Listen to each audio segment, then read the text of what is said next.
Salut tout le monde! Alors, il me reste des bonbons, ça veut dire qu'il me reste encore de la motivation pour finir mes travaux. On y va avec la section 1.3, page 31 à 33 de notre cahier. C'est principalement sur les ions et les électrons qui se font échanger. C'est un concept assez clé, important, mais c'est pas important le nombre de questions sur l'examen de fin d'année. Il y en aura une, probablement, peut-être deux maximum à l'examen final. Mais je dis que c'est un point important parce que il y a plein d'informations sur comment fonctionnent les éléments, les réactions chimiques, pourquoi telle molécule est un acide, pourquoi celle-là c'est une base. Et c'est à la base de beaucoup de réactions chimiques, ça, les phénomènes ioniques. Alors, commençons maintenant avec la question numéro 1. Écrivez dans chaque case, toc, toc, toc, toc, le numéro de l'élément de la colonne de droite, toc, toc, toc, toc, qui correspond à l'élément de la colonne de gauche. Donc, qu'est-ce qui correspond à un ion? Est-ce que c'est un regroupement de plusieurs atomes? Non, ça c'est une molécule. Est-ce que c'est un atome qui n'est pas neutre? Oui, c'est la description d'un ion. Est-ce qu'un ion et un cation sont des ions? Oui, mais on va les utiliser ailleurs. Alors, 2, un atome qui n'est pas neutre, c'est un ion. On va y inscrire 2 ici. Ensuite, Ensuite, qu'est-ce qu'un ion négatif? OK, un ion négatif, c'est soit un anion ou un cation. Rappelle-toi, dans anion, il y a N comme dans négatif. Donc, un anion, c'est négatif. On y met le 3 qui va là. Et un ion positif, c'est un cation. Quand tu écris cation, tu mets un T au milieu. C'est comme un plus. Ça te rappelle positif. Un cation, c'est un ion qui a une charge positive. Et puis, on l'avait deviné, un groupe de plusieurs atomes, c'est une molécule. Alors, on ne le prend pas pour des niaiseux, là. Qu'est-ce qu'on a ensuite? Numéro 2. Les énoncés ci-dessous portent sur les ions. On va les lire, mais on cherche lesquels de ces énoncés sont faux. Lesquels sont faux? OK. Selon la règle de l'octet, la règle de 8, là, les atomes cherchent à acquérir la configuration des gaz inertes. Ça, c'est vrai. La règle de l'octet, c'est vouloir 2 sur 2 ou 8 sur 8 pour sa couche de valence. Numéro 2, ça c'est vrai. Donc, 2. Au cours de la formation d'un ion, le nombre de protons que possède l'atome change. Never, ever, ever. Non, jamais. Le nombre de protons ne change pas, c'est caché dans le noyau, c'est pas ça qui a été changé. Donc, 2, il est faux. 2 est faux. 3. Un atome qui perd des électrons sera chargé négativement et il va s'appeler un cation. Oh, attention, il y a deux choses là-dedans. Là. Un atome qui perd des électrons va être un cation, c'est vrai, mais il ne sera pas chargé négativement. Un cation, c'est pas négatif. Et quand tu perds des électrons, tu perds du négatif. Donc, qu'est-ce qui te reste? Il te reste le positif. Alors, ça, c'est faux. On aurait dû dire un atome qui perd des électrons sera chargé positivement et il s'appellera un cation. Ça aurait été bon. 4. Les métaux ont tendance à former des cations. Les métaux forment des cations, oui. Ils donnent leurs électrons, ils deviennent positifs, alors que les non-métaux forment plutôt des anions. Ça, c'est vrai. Ça, c'est vrai. Et puis 5, la charge portée par un ion est toujours égale au nombre d'électrons de valence de l'atome. Mais non. Genre moins 7, ça se peut pas, là. C'est pas égal au nombre d'électrons de valence, c'est égal au nombre d'électrons échangés, gagnés ou perdus par l'atome. Donc, ça, 5 est faux. On a vu que 2, 3 et 5 étaient faux. Ben, ça correspond au choix C. 2, 3 et 5. C serait la réponse. Suivant. Ah, voyons. Il y a des crayons partout. Numéro 3. Comment l'azote acquiert-il la configuration électronique du gaz inerte situé de plus près de lui? Comment est-ce que l'azote fait pour avoir la configuration électronique d'un gaz inerte? Bon, l'azote est ici. Coucou, je suis l'azote. Qu'est-ce qu'il fait? Est-ce qu'il va avancer de 3 cases en gagnant 3 électrons? 1, 2, 3 pour ressembler au néon. Ou est-ce qu'il va reculer de 5 cases? 1, 2, 3, 4, 5 pour ressembler à l'hélium. Ben, 5 cases à reculer, 3 cases à avancer. Il y a moins d'énergie impliquée à gagner 3 électrons. Il va vouloir ressembler au néon. Et pour ça, il va devoir gagner 1, gagner 2, gagner 3 électrons. Est-ce qu'on a un choix qui nous parle de gagner 3 électrons? Oui. Alors, c'est B. Ça, si on a de la difficulté à comprendre ça, on vient en récupération. faire quelques exemples de plus avec moi. Numéro 4. Lequel est vrai? Il y en a un qui est vrai. L'atome de soufre a tendance à perdre 6 électrons. Non. L'atome de soufre, il veut en gagner 2. Il veut avancer, il veut gagner 2. Ça, c'est pas vrai, ça. L'atome de bore a tendance à gagner 5. Non, ça se peut pas. C'est toujours 4 le maximum. Gagner 5, ça se peut pas. Gagner 4, perdre 4, gagner 3, perdre 3, oui, mais 5, c'est trop. Ça se fait pas, ça s'échange pas, ça. Il faudrait qu'il perde un doublet, puis personne ne fait ça. Alors, c'est faux. C'est peut-être que celui qui est vrai. L'aluminium a tendance à perdre 3 électrons, OK, pour avoir la configuration du néon. Est-ce que c'est vrai, ça? L'aluminium va en perdre 3. Ben, il est dans la famille 3. C'est un métal, donc il veut perdre. Famille 3, donc il y a 3 électrons à perdre. Ça, c'est vrai. Est-ce qu'il va devenir comme du néon? On recule de 3. On recule de 1, on est le magnésium. On recule de 2 comme le sodium. On recule de 3, on est rendu le néon. Ça, c'est vrai. Donc, le C était vrai. Probablement que D était faux. L'atome de chlore a tendance à perdre. Non, il veut gagner. Il est à 7 sur 8. Il est presque complet. Il veut gagner. OK, numéro 5. Allons en rafale. Écrivez l'ion que chacun des éléments suivants est susceptible de former.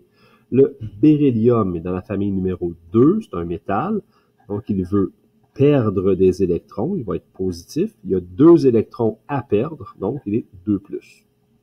Le soufre est dans la famille 6, il y a 6 électrons de valence, il aimerait ça en gagner 2 pour se rendre jusqu'à 8. Donc il veut en gagner 2, ça va le rendre négatif parce qu'il en gagne. L'argon, écrivez l'ion, lui, il fera pas d'ion. On peut pas le dessiner ou l'inventer. L'argon est un gaz inerte. Il ne veut pas perdre des électrons, gagner des électrons. Il veut pas devenir un ion. Il est déjà stable. Le potassium, il a un électron de valence. K possède un électron de valence. Il veut le donner. C'est un métal, il veut le donner. Il y en a un à donner, donc il va devenir K+. Le phosphore, avec 5 électrons sur 8, est à la recherche de 3. Alors, il veut 3 électrons, il veut pas les donner, il veut les recevoir. Il va donc recevoir des électrons, il va être négatif. L'aluminium Al, lui aussi, est dans la famille, lui est dans la famille 3. À la famille 3, tu veux pas en gagner 5, tu veux en perdre 3. Donc, 3 électrons seront impliqués. Et il va les perdre, donc il va être positif. Le silicium, c'est un petit particulier, est dans la famille numéro 4. Alors, il y a 2 options. Il va devenir 4+, s'il perd 4 électrons, ou il sera 4- s'il gagne 4 électrons. C'est ce qu'il aura tendance à faire. Le fluor deviendra -1, parce qu'il y en a 7 sur 8, il veut 1 électron. On peut ne pas écrire le 1 quand il y en a un seul. Et le néon est un gaz inerte. Alors, lui non plus, il ne veut pas en faire. Donc, je dis aucun. Il ne peut pas faire d'ion. Alors, ce numéro-là, on a de la difficulté à comprendre. On va le faire rapidement comme on vient de le faire. Là. Si on a un petit peu de difficulté, on vient en récupération encore faire quelques exercices supplémentaires. Numéro 6. Soit les énoncés ci-dessous concernant l'atome de calcium et son ion Ca2+. Soit les énoncés ci-dessous concernant l'atome de calcium et son ion Ca2+. Okay. Lesquels sont faux? D'accord. Lesquels sont faux? L'atome de calcium Ca a autant de protons que son ion Ca+. Protons? Oui, les protons ne changent pas. Il y en a autant. Ça, c'est vrai. L'atome de calcium Ca possède 2 électrons de plus que son ion Ca2+. Le Ca2+, il y a 2 électrons impliqués. Et s'il est devenu positif, c'est parce qu'il en a perdu. Alors oui, le calcium a 2 électrons de plus que l'ion. Ça, c'est vrai. L'atome de calcium Ca possède 2 électrons de moins que son... C'est carrément l'inverse. Donc, si 2 était vrai, 3, il est faux. Et 4 l'ion Ca2+, possède 2 protons de plus. Jamais, jamais, on ne change pas le nombre de protons dans un élément. Alors, 3 et 4 sont faux. C'est D. Enfin, le bas de la page. Indiquez la charge de chacun des ions formant les molécules suivantes. Alors, si on ioniser, ça veut dire transformer en ion, les molécules suivantes, on va se demander H et I, quelles seront la charge de l'hydrogène et de l'iode. Quelles seront les charges de l'hydrogène et de l'iode? La façon rapide de voir ça, c'est de faire le modèle de Lewis des deux éléments ou des trois éléments qui sont présentés. La méthode plus longue, c'est de dessiner les éléments sous leur configuration électronique simplifiée de Rutherford-Bohr. On va faire la longue, puis après ça, une simple, puis on va donner les réponses des autres. Alors, HI, hydrogène et iode. Si je fais l'hydrogène, j'aurai H avec un électron de valence. Et l'iode, j'aurai I avec 2 sur la première couche. Écoute, il y en a beaucoup l'iode, là. Tout un paquet de couches. Et à la fin, sur la dernière, la cinquième couche, 1, 2, 3, 4, 5. Pas obligé de toutes les remplir. La cinquième va être à 7. Pourquoi? Parce que c'est un halogène dans la famille 7. Donc, 7 électrons de valence. À l'œil, tout de suite, on voit quoi? On voit que entre ces deux-là, qu'est-ce qui va se passer? J'ai de l'iode qui est à 7 sur 8, il en veut un. Qu'est-ce qui va se passer? Ben, mon hydrogène va donner son électron à l'iode. Et quels sont leurs signes? L'hydrogène perd un électron, donc l'hydrogène devient H+. On peut le noter. H+, on le met bien en exposant le signe positif. Et l'iode, lui, il gagne un électron. Il gagne un négatif qui s'en vient chez lui. Donc, l'iode va devenir un négatif. Donc, pour mentionner les deux, je vais simplement l'écrire sous forme d'équation de dissociation. H+ et I-. Maintenant, dans le cas de MgF2, je vais le faire selon Lewis, celui-ci. MgF2, qu'est-ce qu'on va faire? On va faire un atome de Mg et 2 atomes de fluor, selon Lewis. Alors, le Mg, il a 2 électrons disponibles, 2 électrons de valence, qui sont célibataires en plus. Et le fluor, il y en a 1, 2, 3, 4, 5, 6, 7. Il y a 2 atomes de fluor. 2 atomes de fluor.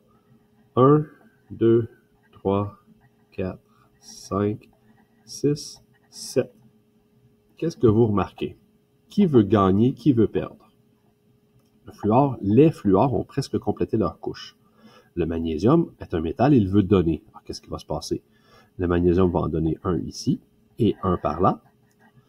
Le magnésium, lui, qu'est-ce qui lui est arrivé? Il a perdu 2, alors il va devenir 2 positif. On va dire Mg2+. Et puis, chaque fluor, qu'est-ce qu'il va faire, lui? Ce fluor-là, il gagne un électron, donc il vient du F1-, mais nous avons 2 atomes de fluor. On va l'écrire comme ça. Mg2+, plus 2 fois F-1, F négatif. De la même manière, on peut travailler sur les autres éléments. L'aluminium veut perdre 3 électrons et il y en a 2 atomes d'aluminium. On va dire on a 2 atomes d'aluminium, maintenant on a 2 ions.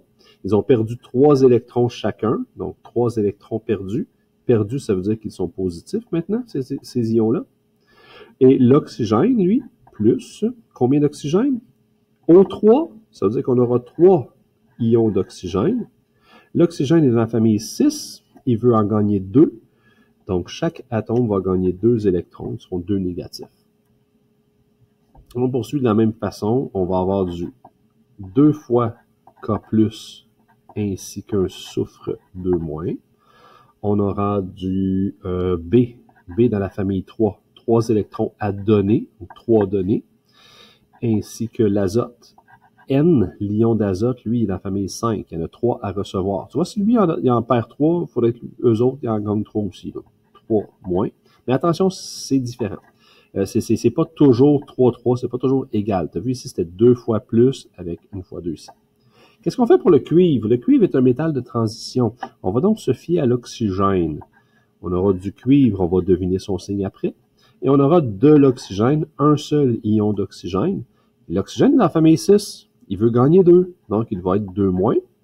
S'il est 2-, il a gagné 2 électrons, donc le seul atome de cuivre qui est là est obligé de donner 2 électrons, il va devenir 2+. Même logique pour le sulfure de manganèse. Le soufre, on le connaît, il est à 6 sur 8. Donc, le soufre va devenir 2- parce qu'il veut gagner 2 électrons. Et le manganèse est tout seul. Il doit fournir les électrons au soufre. Donc, on aura Mn 2+, hein, magnésium, manganèse 2+. Pour les métaux de transition, là, comme le cuivre, le magnésium, le cobalt, ça gagne de petits coquins qu'on trouve là, dans la partie basse du tableau. Les parties hautes, ça va bien. Là. Pour la partie basse, qu'est-ce qu'on fait? On ne peut pas vraiment se servir du numéro de leur famille pour deviner ils vont gagner ou perdre combien. On va se fier au non-métal avec qui il est lié, et le non-métal va nous dire combien d'électrons sont arrachés. Ainsi, Cu2O, on va se fier d'abord à l'oxygène. On sait qu'on va avoir 2 cuivres, mais on va se fier à l'oxygène. On sait qu'on aura 2 cuivres, on ne sait pas encore leur charge. Et l'oxygène, on en a un seul, et lui, il veut devenir 2-. Il veut gagner 2 électrons. Alors, qu'est-ce qui va se passer? Il y a un des atomes de cuivre qui va en donner 2, puis l'autre en donne pas. Ben non. Chaque atome de cuivre va chacun donner 1 électron. Donc, 1+ pour chaque atome de cuivre. Les deux ensemble, ça fait les 2 électrons qui sont partis et qui sont allés chez l'oxygène. Et le trichlorure de cobalt, ben encore là, on va se fier au chlore. Nous avons 3 ions de chlore qui vont devenir -1. Si on a 3 ions de chlore -1, ça veut dire qu'on a 3 atomes qui ont gagné chacun 1 électron. Ça veut dire qu'il y a quelqu'un quelque part qui a dû perdre 3 électrons. C'est le cobalt. Le cobalt a donc dû perdre 3 électrons. Perdre 3, ça veut dire devenir positif, pour les donner au chlore. Et il reste la question 8, puis après ça, on va changer de page pour la dernière. Écrivez le nom et le symbole des gaz inertes que chacun des atomes ci-dessous va acquérir après son ionisation. Écrivez le nom et le symbole des gaz inertes. Bon, ben, il s'agit de regarder notre bord. Qu'est-ce qu'il veut devenir, le bord? Est-ce qu'il veut devenir comme du néon ou comme de l'hélium? On a déjà dit tantôt que c'était plus facile de reculer de 3 cases que d'essayer d'avancer de 5.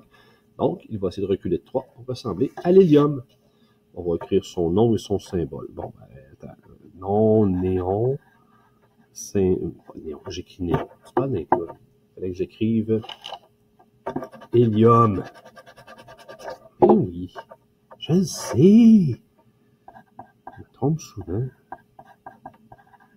Hélium, He. L'azote, qu'est-ce qu'il fait? C'est plus facile d'avancer de 3 cases pour ressembler au néon. Donc là, on va écrire néon, Ne. Le potassium.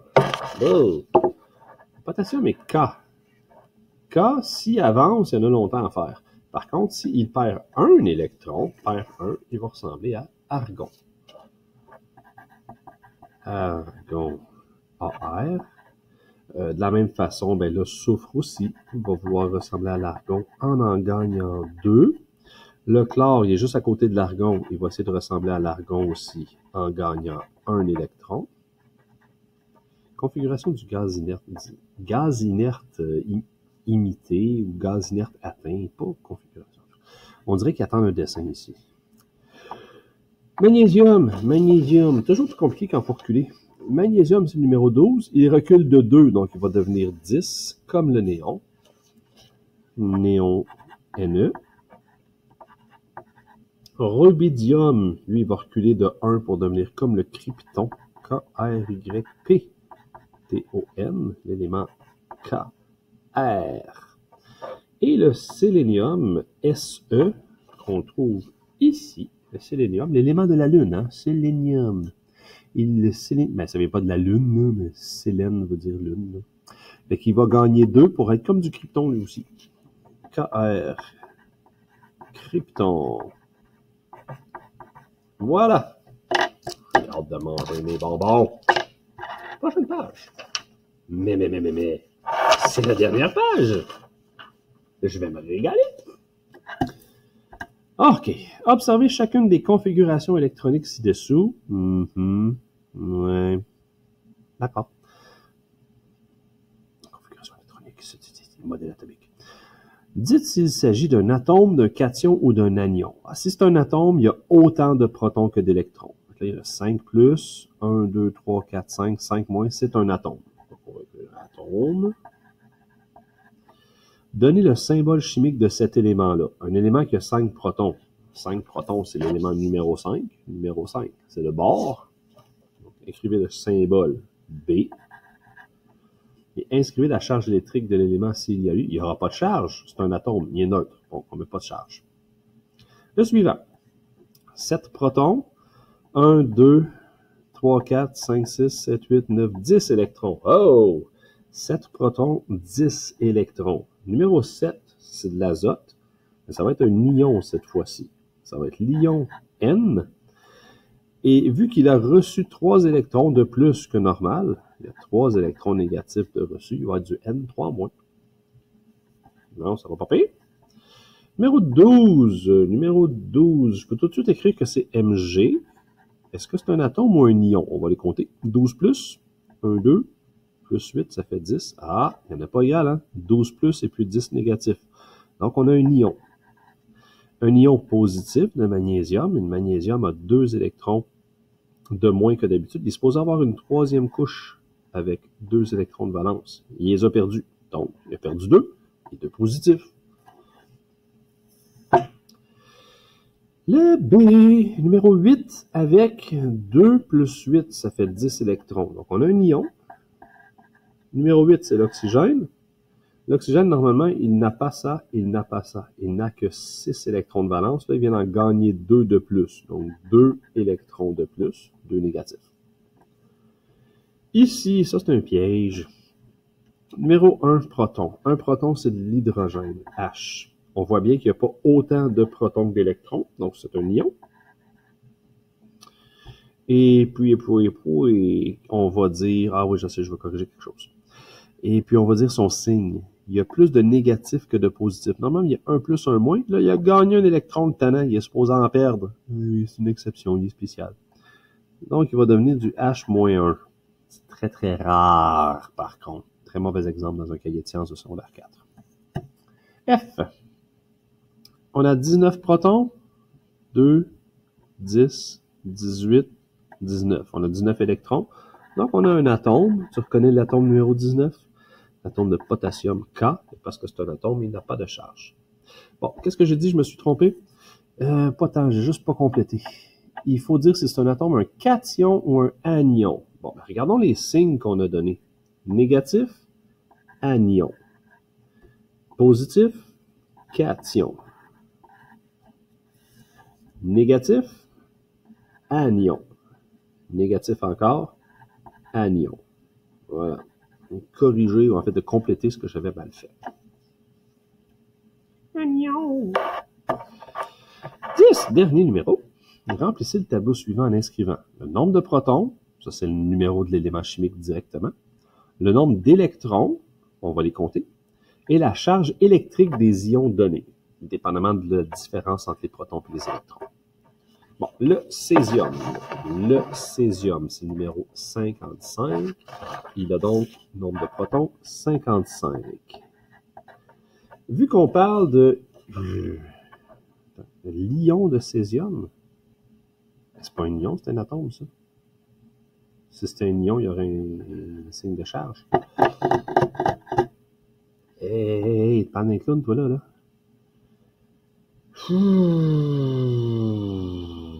J'aime pas ça. J'aime pas ça. C'est un mauvais exemple. Ça, c'est des mauvais exemples. Bon. Mettons que c'est tous des ions, là, parce qu'on travaille sur des ions. L'ion de césium, il ferait quoi, lui? Il est dans la famille 1. Donc, il veut donner un électron. S'il donne un électron, il va en perdre un. Donc, il va posséder 54 électrons. Il va devenir 1 plus, hein, positif de 1. Le soufre, lui, s'il devient un ion, parce que c'est marqué ion ici, il y a une patapon. Si c'est marqué ion de soufre, lui, il va avoir le numéro 16, donc 16 protons, ça ne change pas. Si c'est un ion, il aura gagné des électrons, puis vu qu'il est dans la famille 6, il en veut 2 pour se rendre à 8. S'il en gagne 2, il y aura 18 électrons. On fait la différence, on a une différence de 2. Avantage négatif, hein, 2 charges négatives de plus.